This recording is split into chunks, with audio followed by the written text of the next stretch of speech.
Obrigada à organização das oficinas por manter esta iniciativa, por trazer os trabalhos dos investigadores do CIDSEM a público.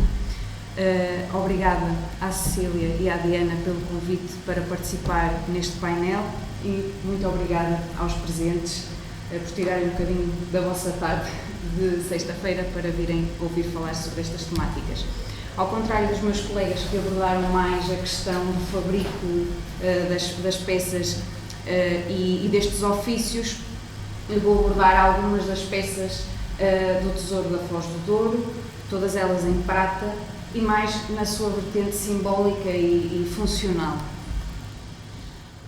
Ora, escolhi duas das procissões, uma delas a procissão do Nosso Senhor dos Passos, uma das mais registadas, pelo menos a que nos chegou mais registros, desde o século XVIII até ao século XX, e uma outra procissão, a procissão do tricentenário da Padroeira de Portugal, Nossa Senhora da Conceição, que nos chegou foi imagens fotográficas em arquivo também paroquial, mas que é necessário olhar para estes documentos visuais porque não temos nenhum registro escrito, nem da sua organização, nem das peças que a compunham. É através destes registros fotográficos que conseguimos chegar então aqui a algumas ilações e tentar descortinar um bocadinho estas peças.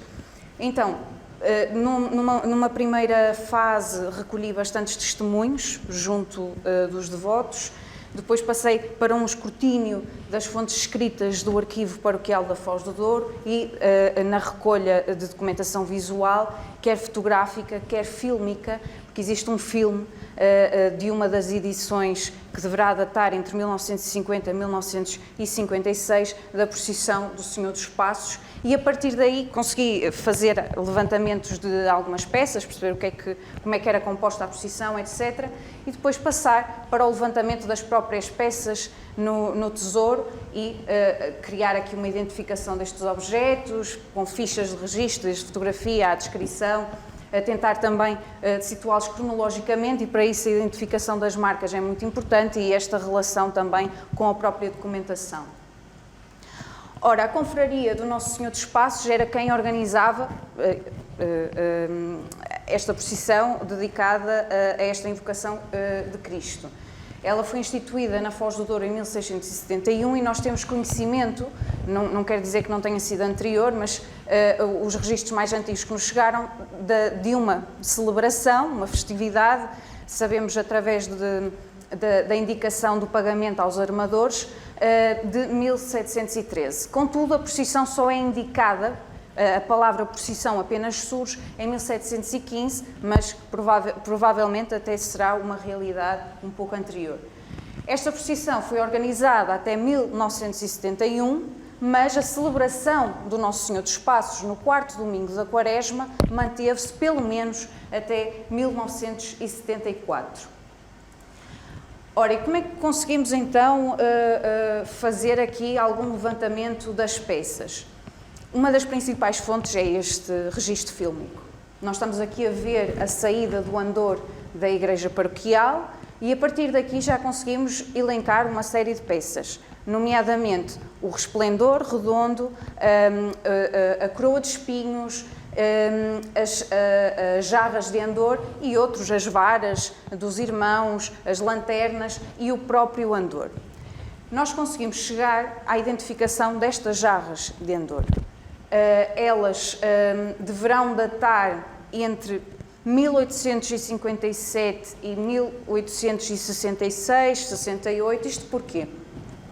Segundo os registros desta confraria, houve intenção da aquisição de 4 jarras de andor em prata para o andor do Senhor em reunião de confraria de 1857. Houve essa intenção. O que é certo é que elas só aparecem inventariadas em 1868, mas é provável que sejam até ligeiramente anteriores, como vamos ver com a identificação das marcas. Tratam-se de 4 peças com a mesma altura e a mesma largura, contudo com pesos ligeiramente distintos, mas que seguem todos um mesmo modelo, não é? Eram localizadas nos vértices do andor Nós aqui conseguimos perceber que existe representado o lavradinho, a trabalho de lavradinho, algumas representações vegetalistas, flores, folhas, mas o que é certo é que a própria peça, o próprio volume da peça fala por si, do ponto de vista da linguagem artística até. Porquê? Porque ela é feita destes volumes que cria zonas côncavas e convexas que, ao ser refletida a luz, cria aqui claramente zonas de claro escuro, dando um dinamismo visual às próprias peças e nobilitando o andor do Senhor. Elas em formato de urna,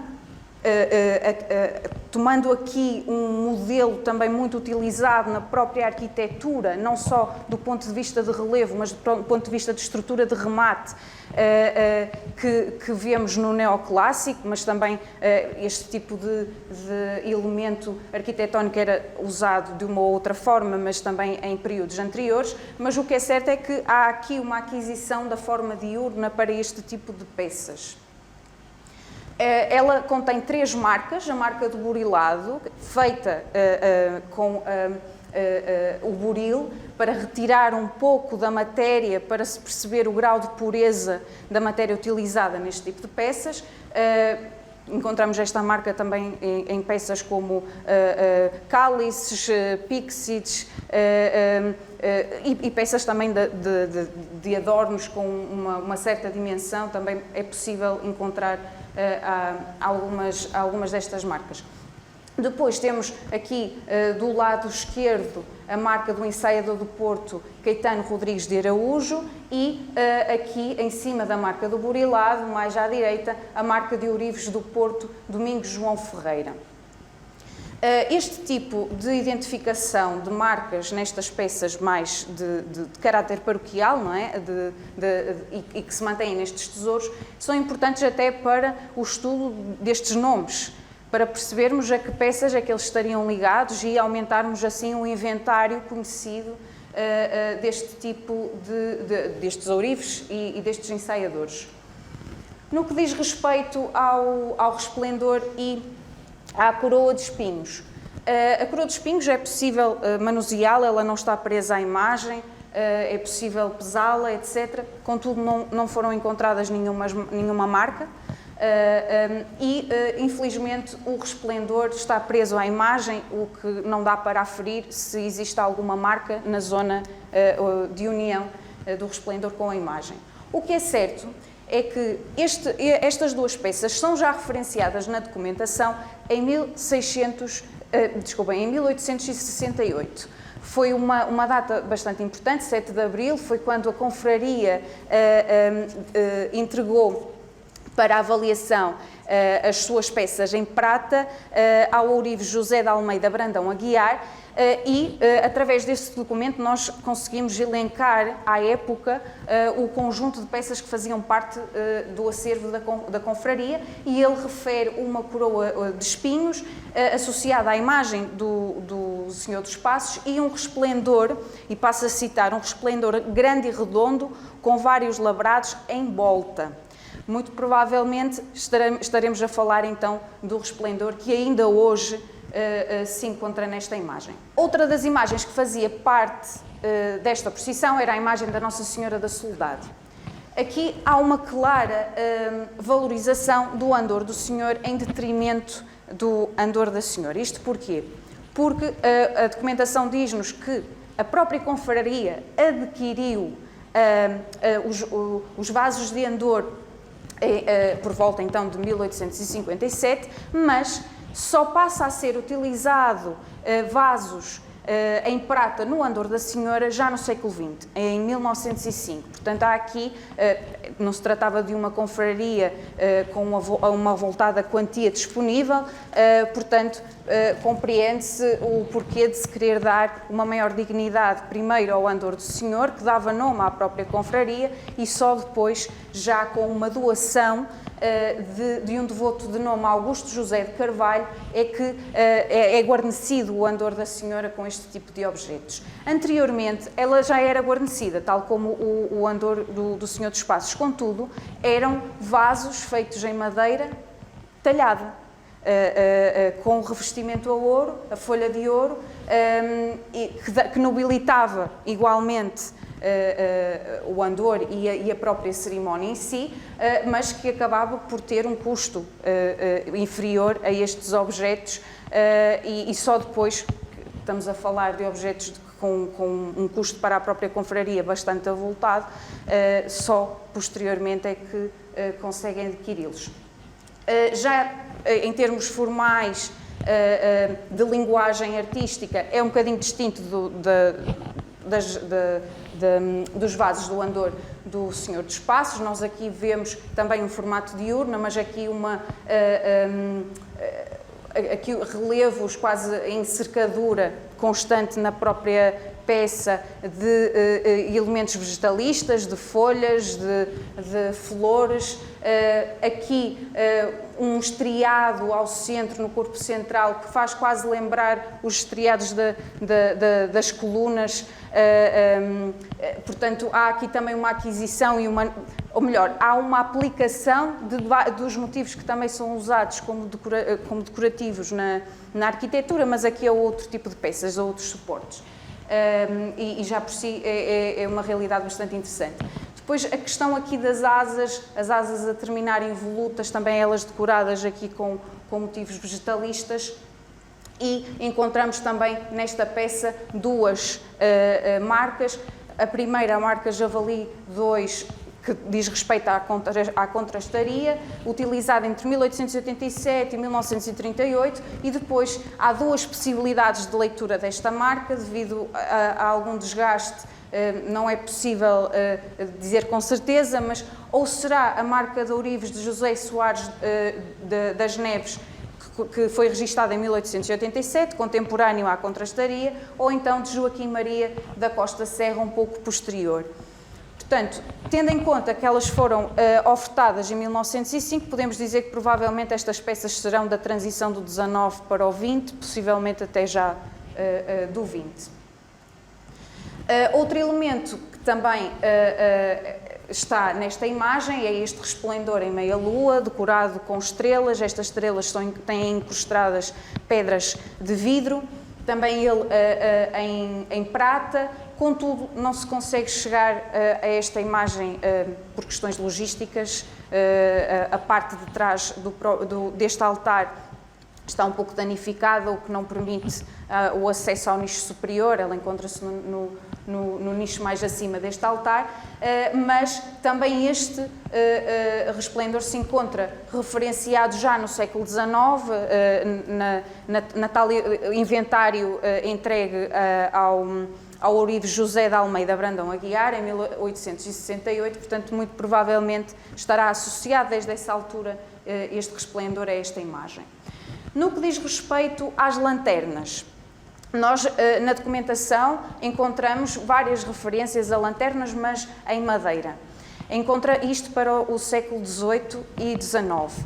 Depois, a partir do XX, começamos a encontrar muita correspondência entre confrarias do Senhor dos Passos, confrarias em Aveiro e em Lessa, com a confraria dos Passos da Foz, e havia aqui um intercâmbio de peças. Não se encontrou nenhuma destas lanternas na igreja, portanto, muito provavelmente ela será um objeto que andaria a circular entre confrarias e entre festividades. O mesmo acontece com os andores. Sabemos que os andores eram em talha, sabíamos que a confraria do Senhor dos Passos tinha 2 andores, mas eles também circulavam, e no século XX já deixa de haver referência nos inventários, portanto não sabemos muito bem o que é feito destas peças, mas muito provavelmente as utilizadas nas edições do século XX já faziam parte desta realidade de circulação de peças.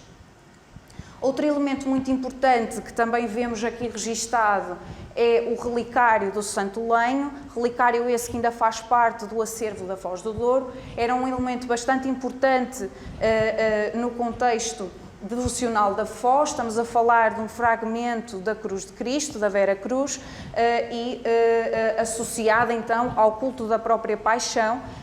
Sabemos que ele foi, não um relicário, mas a relíquia foi doada à confraria anteriormente a 1713, porque já surge um relicário nessa época, provavelmente até terá sido uma oferta anterior.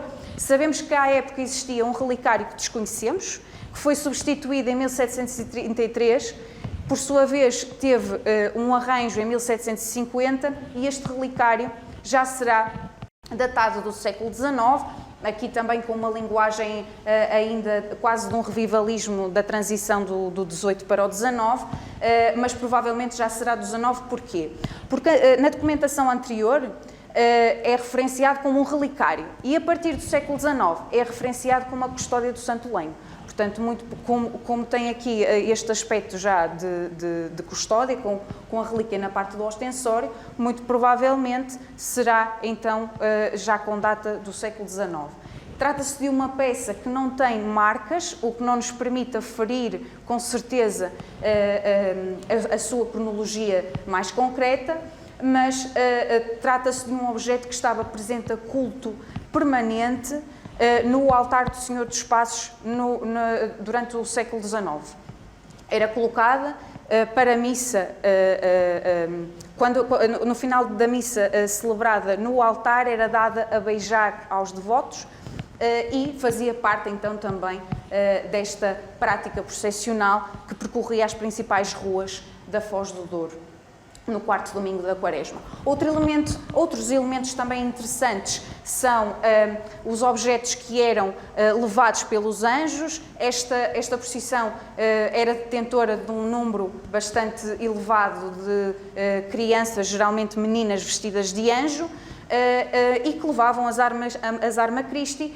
A partir do século XX, nós temos a percepção que também eram colocadas aqui as espadas da Nossa Senhora das Dores. Isto também tem a ver com o facto da imagem da Nossa Senhora das Dores ser representada numa rapariga vestida de Nossa Senhora das Dores nesta procissão.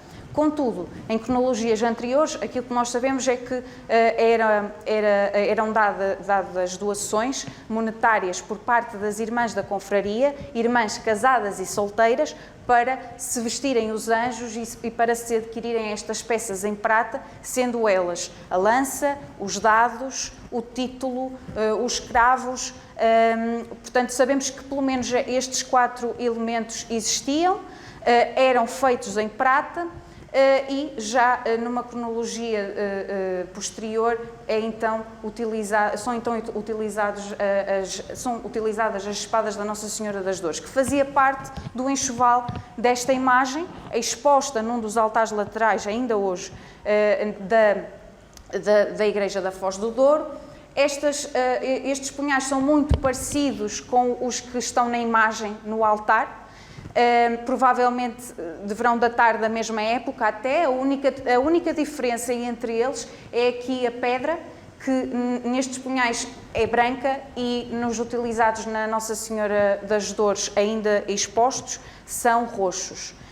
Nós conseguimos identificar as marcas. Uma delas é a da Javali 2, como já vimos em peças anteriores, e a de Ourives é de José Martins, também registada em 1887, portanto estas peças deverão datar mais ou menos dessa cronologia. Outra procissão importante na Foz, para elencarmos alguns objetos, é a procissão do Tricentenário da Padroeira de Portugal, que ocorreu a 14 de julho de 1946, em memória da eleição da Nossa Senhora da Conceição como Padroeira de Portugal no decorrer das Cortes de 1646, quase numa tentativa de justificação de subida ao poder do rei Dom João IV, e que continua a ser a padroeira de Portugal. Nós temos conhecimento através de registros fotográficos que a Nossa Senhora dos Navegantes, a Nossa Senhora de Fátima e o Sagrado Coração de Maria fizeram parte desta procissão. Não há nenhuma imagem com a Nossa Senhora da Conceição. Contudo, É provável que estas imagens tenham saído da igreja, descido até ao Passeio Alegre, como vemos aqui, segue para a Rua da Nossa Senhora da Luz e depois deverá seguir pelo Alto da Vila, em direção depois à Capela da Nossa Senhora da Conceição e possivelmente até poderá encontrar-se lá com a imagem da Nossa Senhora da Conceição. Até haver duas procissões, há pessoas que até se lembram dessas imagens, do encontro dessas imagens, portanto é provável que tenha havido aqui dois percursos. Se pesquisarem na internet este tipo de imagens, muitas vezes está erradamente associada à procissão do Senhor dos Passos, mas na verdade estamos perante a procissão do Tricentenário da Padroeira de Portugal. Isto é uma confusão gerada pela presença dos anjos, mas o que é certo é que nós temos aqui o Sagrado Coração de Maria e não nenhuma das outras imagens. Ora, estes anjos também levavam a alguns objetos, as imagens não são muito explícitas nesse sentido, mas conseguimos elencar outro tipo de objetos, nomeadamente a presença de urnas, aqui urnas não em metal precioso, mas em madeira banhada com folha. Temos também aqui estas lanternas, que são as mesmas que estão em arrecadação. E, por fim, já para terminar, é possível também a identificação da coroa, que ainda hoje faz parte aqui da representação do Sagrado Coração de Maria da Igreja Paroquial. Esta coroa surge, provavelmente será esta, referenciada para o Sagrado Coração de Maria já no final do século XIX, portanto deverá datar mais ou menos dessa altura. Contudo, este objeto também tem um problema, que está fixo à imagem e não é possível manuseá-lo e perceber então se existe alguma marca que nos dê mais informações sobre ele. Através deste levantamento de objetos pertencentes ao tesouro da Igreja da Foz do Douro, à confrontação de fontes escritas com as fontes visuais, mas também com os registros orais recolhidos, consegue-se fazer o levantamento destas peças que faziam parte destes rituais devocionais que animavam o território da Foz do Douro durante o século XX. Estas procissões apresentam-se como exercícios de piedade que serviam para agradecer e reforçar pedidos aos santos, à Virgem e a Cristo. A coloração branca e o brilho intenso destas peças confere-lhes uma ligação simbólica com o sagrado e com o divino. Os objetos em prata, enquanto refletores de luz, nobilitavam e conferiam dignidade a estas realidades encenadas. Estes objetos refletem então a materialidade de uma realidade perdida, pretendendo-se, através desta apresentação, dar a conhecer algumas destas peças que em tempos fizeram parte das festividades que animaram a comunidade local. Um especial agradecimento à doutora Ana Cristina, ao doutor Jorge Cunha e à Manuela Teixeira e também a toda a comunidade local. Muito obrigada a todos.